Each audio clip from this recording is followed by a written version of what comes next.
Good evening everybody. Preparation मंत्रा के channel में आपका स्वागत है। मैं आकाश भारती आज आपको क्लास 10th की केमिस्ट्री की कार्बन और इट्स कंपाउंड पढ़ाना जा रहा हूँ, जो आपके बोर्ड एग्जामिनेशन साथ ही साथ आपके कंपटीशन एग्जामिनेशन जैसे Hindustan olympiad, SOF, NOS examination में हेल्पफुल होगा। वीडियो पसंद आए तो चैनल को सब्सक्राइब, वीडियो को लाइक और ज़्यादा से ज़्यादा शेयर अपने दोस्तों के साथ कीजिएगा। आइए देखते हैं carbon.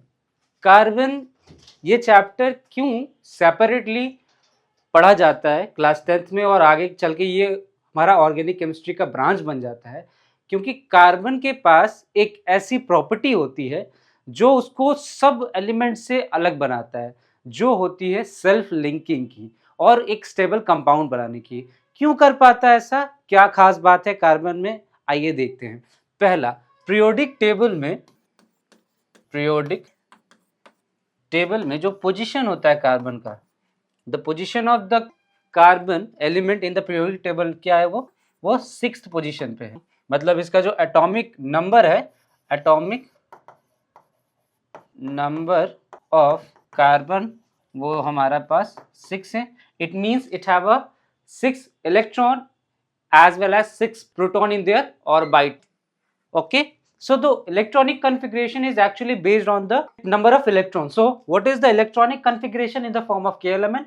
That is the first orbit, that is k, contained 2 electrons and it completed the duplet rule.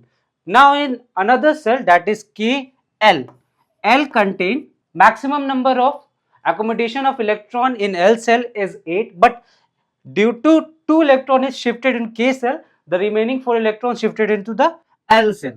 4 electron इसमें सेल सेट कर गए।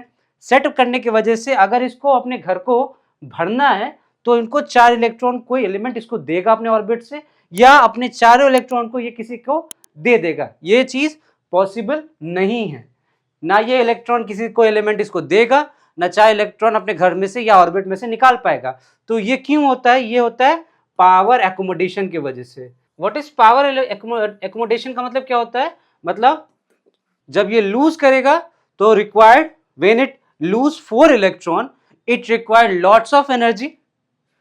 अगर ये ऐसा करता है तो इसकी एटॉमिक स्टेबिलिटी खराब हो जाएगी। If the carbon did the thing that it lose the 4 electron from their outer orbital, it loses their atomic stability. If it happen,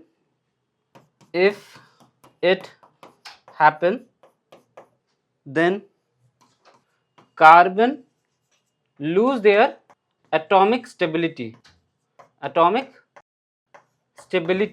So what did it do? Carbon क्या करता है, ये sharing करता है। क्या बना करता है, sharing. So actually what did, to form a compound it share the electron with another element. To form stable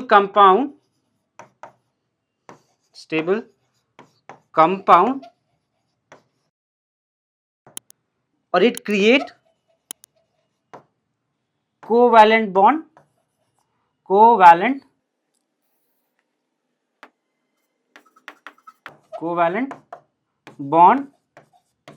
by sharing of electrons,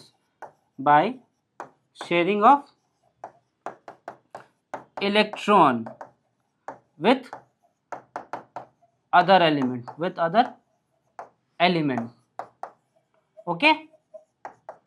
तो ये कार्बन का अपना एक स्पेसिफिकेशन है कि वो अगर उसको एक स्टेबल कंपाउंड बनाना है किसी एलिमेंट के साथ तो वो क्या करता है, इलेक्ट्रॉन को शेयर करता है। ठीक है, इलेक्ट्रॉन को शेयर करता है, इसका मतलब क्या है कि कार्बन के पास 4 इलेक्ट्रॉन होते हैं तो वो 4 बॉन्ड को बनाएगा। हम देखते हैं क्या कर सकता है। अगर आप इसको लिखना चाहते हो तो लिख सकते हैं, अदरवाइज हम इसको इससे आगे बढ़ते हैं। क्या है कि कार्बन के पास 4 वैलेंस इलेक्ट्रॉन होते हैं, मतलब इसके पास 4 खुले हुए हाथ हैं। इन चारों हाथों में कुछ भी आके जुड़ सकता है, कोई भी एलिमेंट आके अपना पार्ट बन सकता है। ठीक, तो इसके पास ये चीज क्या है कि ये पूरे केमिस्ट्री में आगे चल के जब आप इसको केमिस्ट्री पढ़ोगे सिर्फ और सिर्फ कार्बन ही दिखता है ऑर्गेनिक केमिस्ट्री में। क्यों, क्योंकि इसके पास एक स्पेशल पावर है जिसको हम लोग कहते हैं कैटिनेशन। क्या बोलते हैं, catenation. catenation. What is catenation? This is called catenation. Catenation, what is? Catenation is the phenomena in which carbon form long chain of carbon compound with stability. For example, जो हमारे पास शुगर का molecule होता है या फिर हमारे पास amino acid जो कि प्रोटीन कहते हैं, उनमें जो कार्बन का या फिर स्टार्च का, तो उनमें जो कार्बन का चयन होता है उसमें 50, 60, 70, 80, 100, 150 कार्बन एक कतार में लगे हुए रहते हैं। वो क्यों लगे हुए रहते हैं? क्योंकि उनके पास एक यूनिक प्रॉपर्टी है जो कि होता है कैटिनेशन, जिसको हम लोग सेल्फ लिंकिंग बोलते हैं। क्या बोलते हैं इसको? Self linking. Self linking. Self linking, अपने जैसे दूसरे एलिमेंट के साथ जुड़ना और उससे एक स्टेबल कंपाउंड बनाना, इसी को हम लोग कह देते हैं कैटिनेशन। अब हम लोग चलते हैं कार्बन कंपाउंड के जो फॉर्म होते हैं, जिसको हम लोग कहते हैं एलोट्रॉपी। क्या बोलते हैं? एलोट्रॉपी। एलोट्रॉपी क्या बताता है कि वो कार्बन कंपाउंड जिनकी जो फिजिकल अपीयरेंस है वो डिफरेंट होती है और केमिकल प्रॉपर्टी सबकी सेम होती है। एलोट्रॉपी का मतलब क्या होता है? The property of the carbon in which it found with different variation with same chemical composition. Variation का कहने का मतलब उनका फिजिकल अपीयरेंस अलग होता है। आइए देखते हैं एलोट्रॉपी क्या कहता है। मतलब ये कहना चाह रहा है कि एलोट्रॉपी वो फेनोमेना है कि कार्बन के पास क्या होता है कि उनके वो जो कार्बन के फॉर्म होंगे उनका फिजिकल प्रॉपर्टी अलग होगा पर केमिकल प्रॉपर्टी सेम होगा। जो कार्बन के फॉर्म होते हैं उसको बोलते हैं allotropes. The form of carbon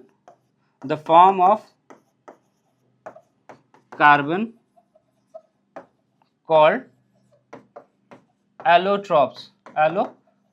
तीन एलोट्रॉप्स होते हैं कार्बन के। पहला होता है डायमंड, दूसरा होता है ग्राफाइट, तीसरा होता है बकमिस्टर फ्लोरेंस। ठीक है, अब हम लोग जो है बारी बारी से इन एलोट्रॉप्स के बारे में पढ़ते हैं। पहला है डायमंड, दूसरा है ग्राफाइट, तीसरा है बकमिस्टर फ्लोरेंस।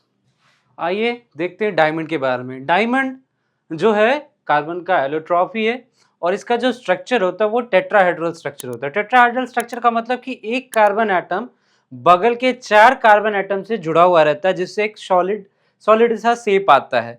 और ये इस वजह से जो सॉलिड सा शेप आता है तो वैलेंस इलेक्ट्रॉन कोई बचते नहीं है, जिस वजह से डायमंड जो होता है पुअर या बैड कंडक्टर होता है हीट या इलेक्ट्रिसिटी का।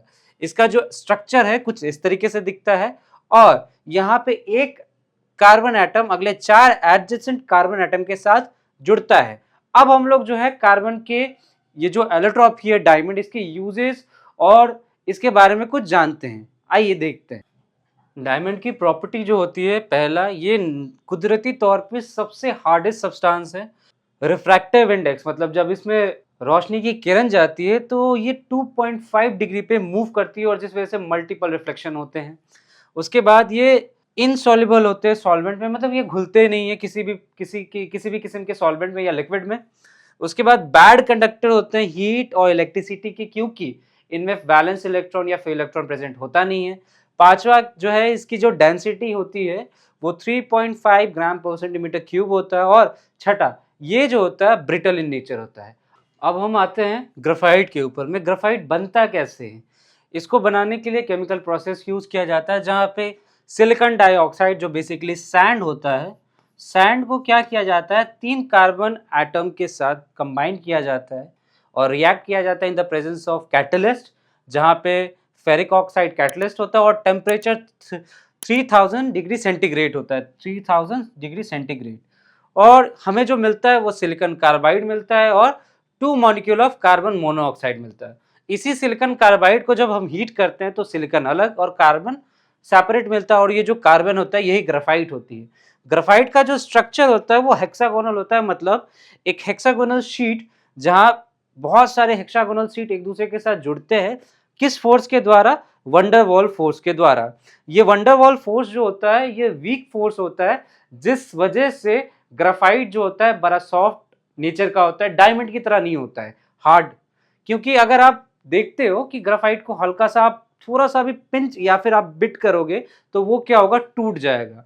ये क्यों होता है? क्योंकि वंडरवॉल फोर्स प्रेजेंट होता है। और ग्राफाइट बहुत ही अच्छा स्ट्रक्चर, ये कंडक्टर होता है हीट और इलेक्ट्रिसिटी का, क्योंकि यहाँ पे एक वैलेंस इलेक्ट्रॉन जो होते हैं कार्बन के वो बच जाते हैं, जो कि कंडक्टर की तरह मदद करते हैं। ग्राफाइट की यूजेस के बारे में पढ़ते हैं। पहला यूज जो है ग्राफाइट का, वो लुब्रिकेंट की तरह यूज किया जाता है, जहाँ पे ये फ्रिक्शन को कम करता है। दूसरा इसका जो यूज है वो पेंसिल की टिप बनाने में यूज किया जाता है। तीसरा जो यूज है वो कार्बन ब्रश बनाने के तौर पे यूज किया जाता है, बड़े बड़े मशीन पे, इंडस्ट्रियल मशीन्स पे।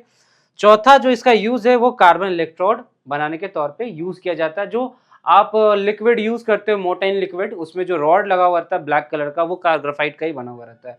अब हम लोग चलते हैं तीसरे एलोट्रॉपी पे, जो कि है Buckminster fullerene. Buckminster fullerene large carbon compound है, जिसमें नंबर ऑफ कार्बन एटम जो होते हैं वो ज्यादा होते हैं, जैसे C60, C120, C150, C220 etcetera. ये केज लाइक स्ट्रक्चर होता है या फुटबॉल लाइक स्ट्रक्चर होता है। प्रॉपर्टी क्या है बकमिस्टर फ्यूरेंस का, कि जैसे जैसे नंबर ऑफ कार्बन एटम बढ़ते जाते हैं, इनके कलर जो होते हैं वो चेंज करते जाते हैं। अब इनके यूजेस के बारे में पढ़ते हैं कि इनका यूजेस क्या क्या है। जनरली दो तीन ही इनका यूज है। पहला कि यूजेस ऑफ बकमिस्टर फ्लोरेंस की